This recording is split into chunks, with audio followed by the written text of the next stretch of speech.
Welcome to the Litigation Room, Where It Happens, a Rivero Mestre podcast. I'm Andres Rivero. Our first episode, a talk by Amanda McGovern and Angela Nieves, is on the very timely subject of remote jury trials. The subject's developing so quickly that I have an update even before we get to their talk. Just 2 weeks ago, Florida's Fourth Circuit held the nation's first fully remote civil jury trial to reach a binding verdict. That case involved voir dire conducted remotely over a 2-day period, with Judge Bruce Anderson telling potential jurors that they were making history with their remote appearances. It was a damages-only, 1-day trial, since default judgment had been entered against the sole defendant. The jury awarded the plaintiff more than $354,000, which exceeded the amount sought. There were occasional hiccups. For example, one juror briefly lost connection during the presentation of evidence. But glitches were resolved, and the trial generally moved according to schedule. With that, let's hear from Amanda and Angie about this breaking story. Hello, everybody. My name is Amanda McGovern.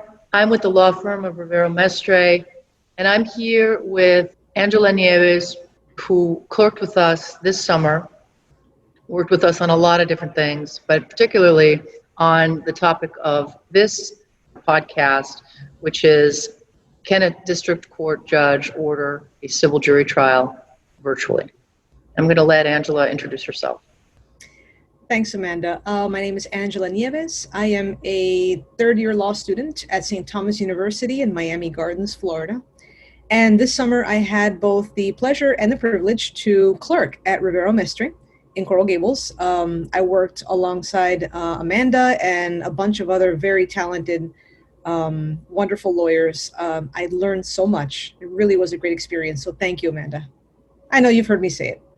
Well, we purposefully put you on all of the very difficult things because you have a brilliant legal mind, and I mean that sincerely. The issue that I specifically asked you to take a look at, because I didn't really know a lot about it. I know a lot about it now after working with you. And I'd really like you to talk to us about what you found, because I know you looked in a whole bunch of different places and brought it all together into one, and have some thoughts yourself. But specifically, as we've seen this in other cases that we have get postponed, and these are civil cases, and we understand that the criminal cases will go before the civil cases in the Southern District of Florida. The burning question became obvious, which is, what if the federal district judge decides to hold the trial virtually? Can it be done? Is there a prohibition? What are the issues? And that's where I started talking to Angela. A judge to strike a motion to hold the trial virtually, the answer is no, it seems to me. That's right. What were some of the constitutional issues, though, that you think might go into the analysis of whether the district court should hold the trial by jury in a virtual mode?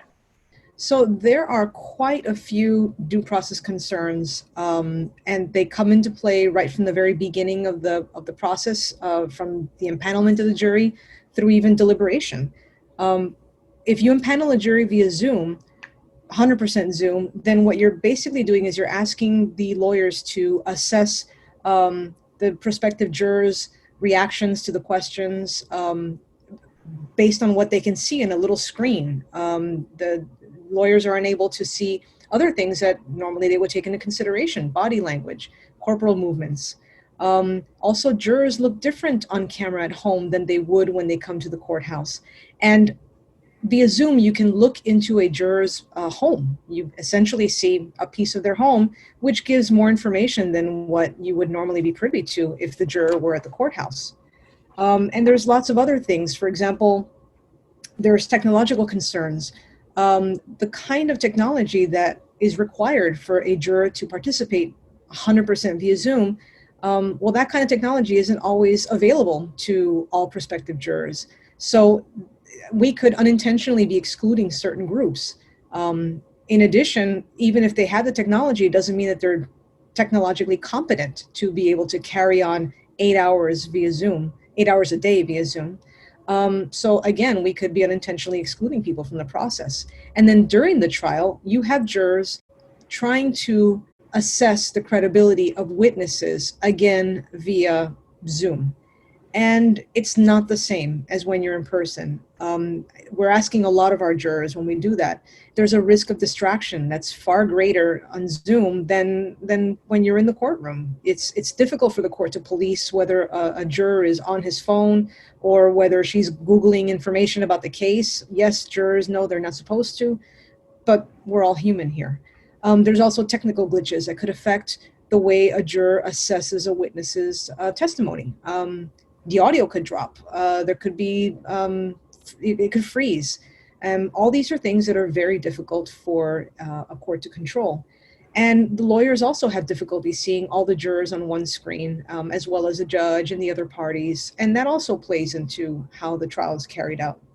And if we're talking about the jurors being home, we have to talk about the burden on the jurors. We are asking jurors to set aside a quiet, comfortable, isolated place in their home for 8 hours a day for however long it takes to carry out the trial. We're asking them to not be distracted by children, who, by the way, are not able to go to school right now. Or we're asking them to not be distracted by other things that might be beyond their control, the neighbor's lawnmower, construction happening next door. So this is just, it's a lot to consider. And of course, there's the subconscious bias. You have jurors assessing the attorneys and the witnesses via Zoom. They're looking at the backgrounds. They're also judging by the way the connection is, if it's a shaky connection. You know, we wonder if this could actually play a hand in the way the jurors assess the credibility of witnesses and the evidence that they see. And of course, there's deliberations. We want jurors to always be able to openly communicate. We want there to be a good flow between them so that they can reach a consensus and come up with a ruling that provides justice to the parties involved. Well, as we know, Zoom is a digital format. You can't have two people talking at the same time, unlike in person where you can hear somebody talk over someone else and you can still capture what they said. Zoom doesn't allow for that. So you might miss the tail end of what somebody was trying to say. You may not hear what somebody two people over was trying to say at the same time. And so there are people wondering if this really allows for the kind of justice that we want to impart. I would imagine, Angela, just from thinking about it, from my own experience with jurors and everything that you've said resonates so deeply in that regard. And that is, even if it can be done, how do we even really evaluate what we're losing in the jury process? I mean, everything in these civil jury trials, starts and ends with the jury. And you want their undivided, unbiased attention because you're determining the fate of somebody's rights. That's right. And it would seem to me that even with respect to just tampering of evidence, how can you determine, for example, whether on the one hand, a witness isn't being fed answers before giving, an answer, or the jury isn't, texting their friends by saying, can you believe it? He just admitted this. And really the only way to police that would be to essentially have a completely separate police division to determine whether that's happening. I mean, I'm sure it would create a beautiful niche little, industry, but it's certainly not something that our justice system, was really designed for. And to me, that's something I would be very, very concerned about, is the effect on the jury. Absolutely. Absolutely. And there's plenty of discussion about that.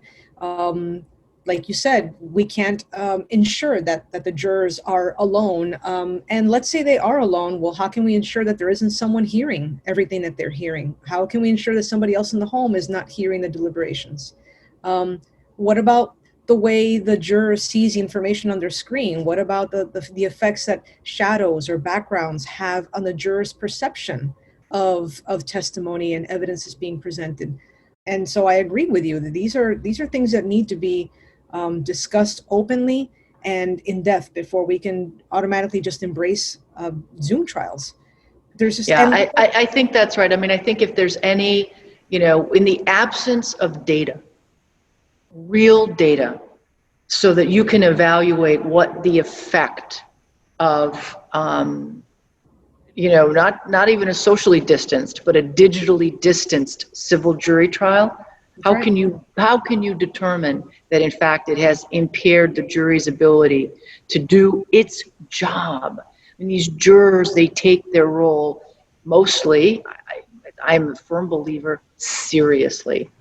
And it seems to me what you're saying is there's a lot of discussion about that, about whether A, they can take it seriously because of all of the distractions and obstacles in just being able to participate. I mean, I would also imagine that it's intimidating. It's intimidating to get it right when you're doing something digitally. And if you're intimidated, you may not participate in the deliberations sort of as robustly as our jury system wants you to, so that you could sort of get a lot of people who simply don't like the way they look on camera, and so therefore they don't want the attention on them. Whereas when you're in a room deliberating, you're not thinking about that. It's almost as though you're constantly looking in the mirror when you're on Zoom. I know so many people who do not like working on Zoom. They don't like having meetings on Zoom. They don't like talking on Zoom. They don't have, it's sort of almost like the veneer is ripped off and you feel like you're just raw right in front of the camera. Yeah. Let me ask you though, has this been done? It has.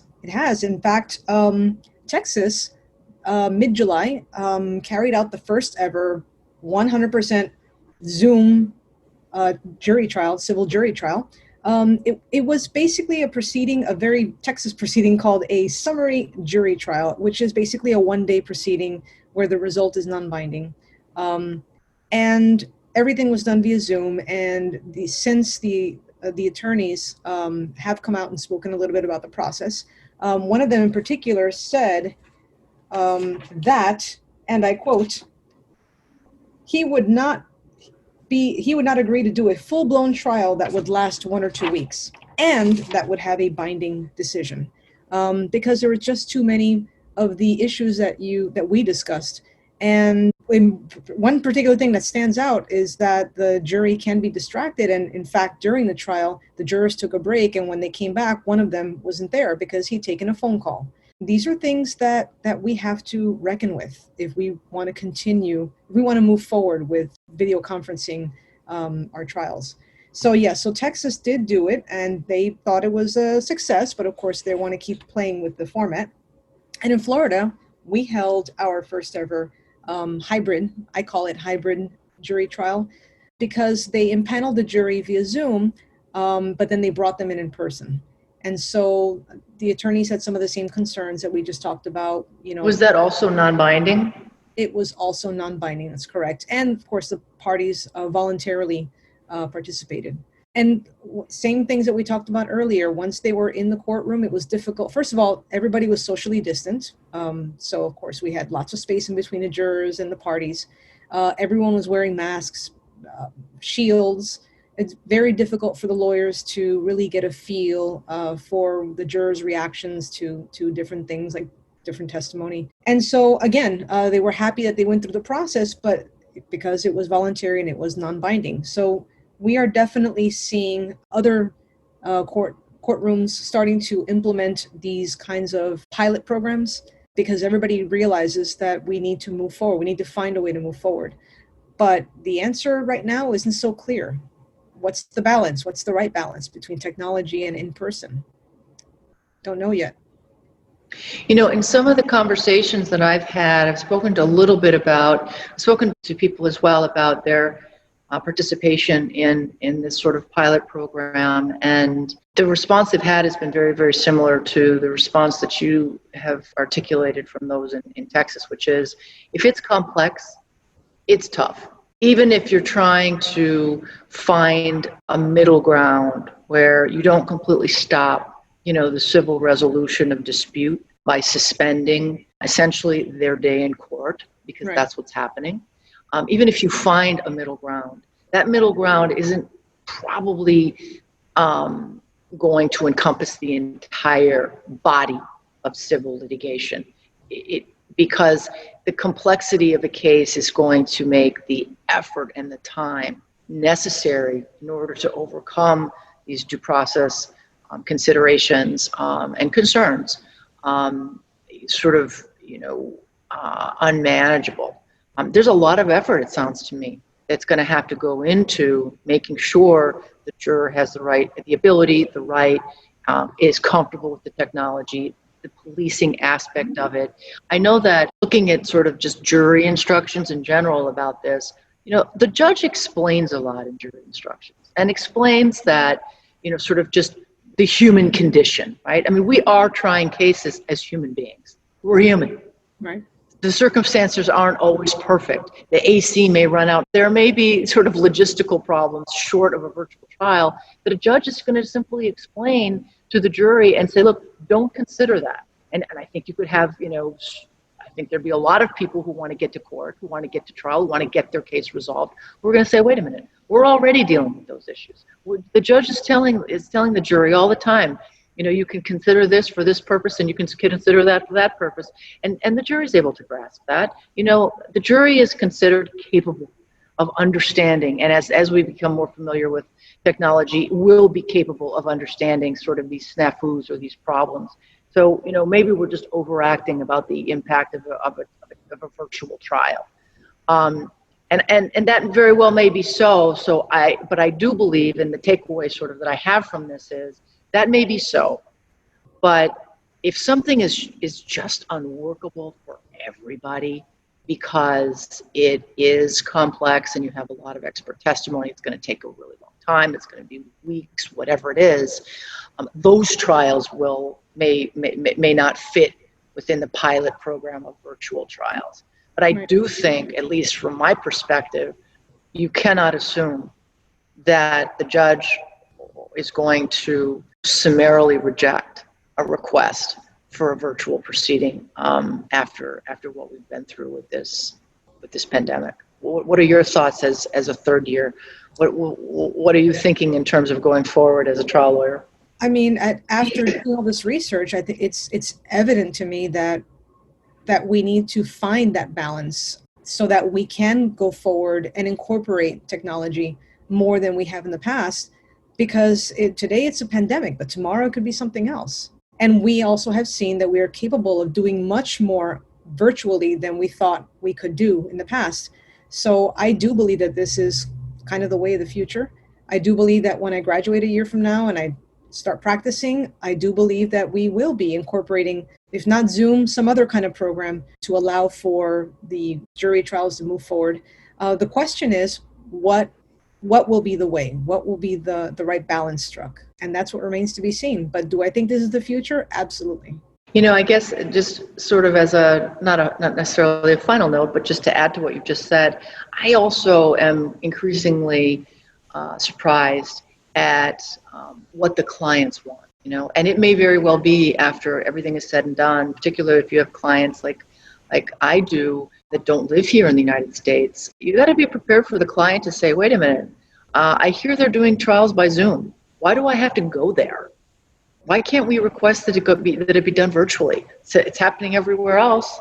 So sort of instead of looking at it solely from through the prism of what would a lawyer want, I think we also have to open our minds and be prepared to hear what the clients want. It would be less expensive. It might be more efficient. They're busy, and they may not be as concerned about the procedural due process protections if they think they can get their trial done cheaper and faster. No, I think you're right.